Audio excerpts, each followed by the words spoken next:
Guys, ready na kami. Hindi na kayo rito mga suki. Naka-display na lahat.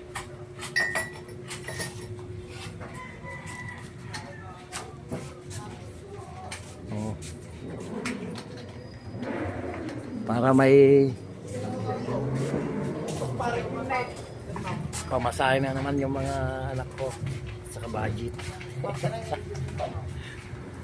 Ito lang pang pinagpukuhanan namin ng mga pamasahe nila eh. Alam nyo naman, magsasaka ako 4 na buwan bago ako makabenta ng product ko sa bukid.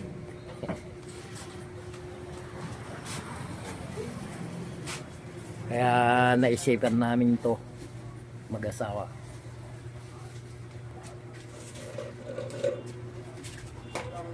Siya rito sa bukid ako. Malakas na rin siya eh. 6 na buwan na nagkasakit yan. Eh, ngayon ayos na, kaya na niya.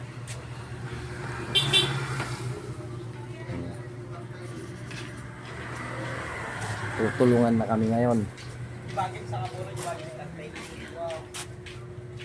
Kaya mga suki, punta na po kayo rito.